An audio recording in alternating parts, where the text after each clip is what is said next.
talking about the impact of violations. So we're gonna talk about violation, like understanding what it means to be violated. A lot of us might be going through it, but to them, they don't feel like it's violation because they are so used to it.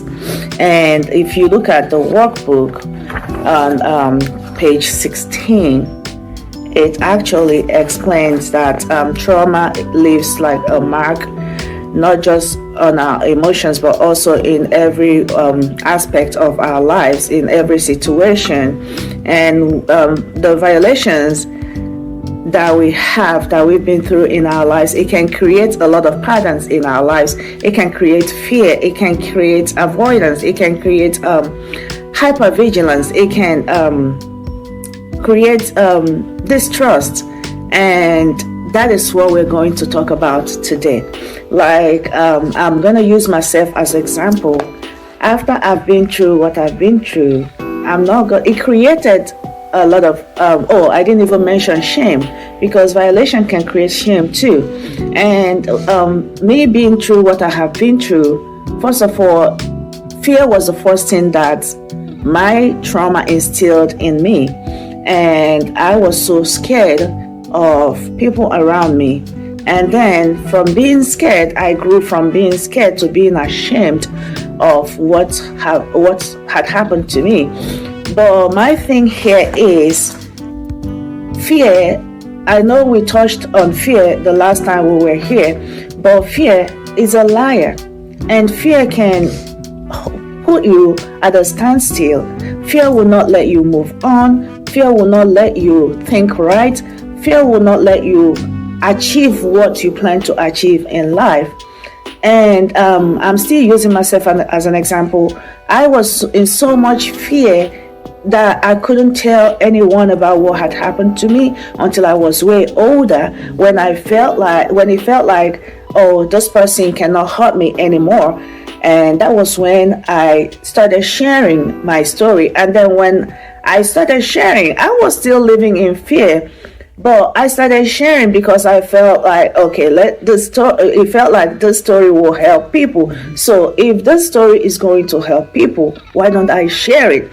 Because I know there are a lot of people that are still living in such fear. A lot of people are living in relationships or being in relationships that are not healthy for them. They are scared for their lives. They are scared for what is going to happen next.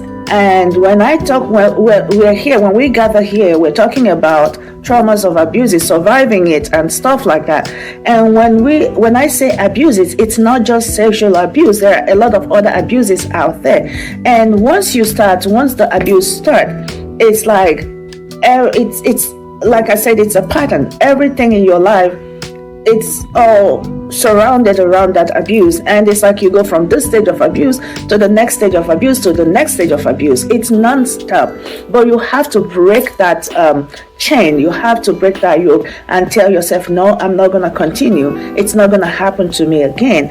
As a child, my abuse started when I was 6, like I said earlier.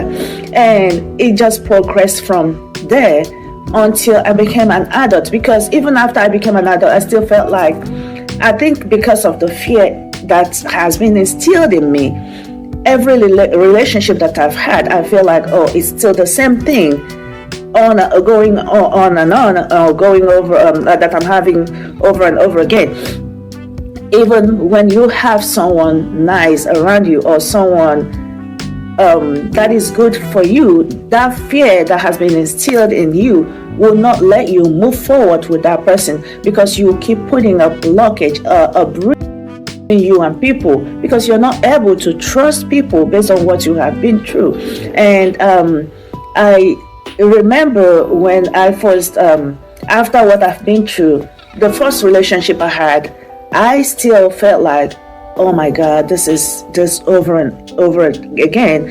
And it's nonstop. It's nonstop. But you have to heal yourself. You have to, with me, I thank God, because I kept praying to God, because when it all started, I felt like God has abandoned me, because I couldn't imagine God letting something like that happen to a child, and that got me, because I was born a Christian, like I was born into a Christian family, and I grew up in church basically. And when it started happening to me, I felt like, okay, is this what church is about? Is this what God wants for his children? Why is this happening?